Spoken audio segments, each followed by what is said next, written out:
Bienvenue dans ce nouvel épisode de Récap. Alors aujourd'hui, je voudrais vous parler de deux sujets. D'abord de ce qui s'est passé à Cergy il y a quelques jours, ce livreur Uber Eats qui s'est fait violemment agresser.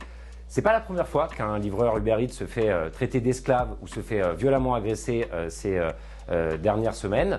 On a finalement une montée du racisme que on la découvre pas, mais qui est en train d'exploser, qui est en train de devenir de plus en plus violente et qui cible particulièrement les personnes de couleur noire et notamment ceux qui travaillent pour ces plateformes et qui sont livreurs.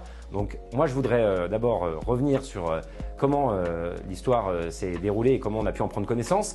Vous avez une voisine, une Cergissoise, une femme extrêmement courageuse qui a filmé l'agression, qui a réussi à faire retirer sa capuche à l'agresseur, puis qui a mis cette vidéo sur les réseaux sociaux et qui m'a permis, moi en tant que député de la circonscription de Cergy, de finalement porter plainte contre X pour que la justice démarre une enquête et attrape l'agresseur. Et c'est ce qu'elle a fait, il vient d'être interpellé. Et donc voilà, je pense qu'il faut vraiment qu'on se demande pourquoi on a une montée aussi forte du racisme en ce moment en France, comment on peut laisser ces livreurs se faire traiter de la sorte et qu'on ne laisse pas ce genre de choses se reproduire dans notre pays. Par ailleurs, quand on voit qu'il y a des agressions racistes qui se multiplient, quand on voit que le gouvernement fait des lois pour stigmatiser telle ou telle catégorie de Français, qu'est-ce que ça veut dire? Ça veut dire que les idées qui étaient pendant longtemps uniquement celles de l'extrême droite sont en train de se répandre un peu partout dans le pays.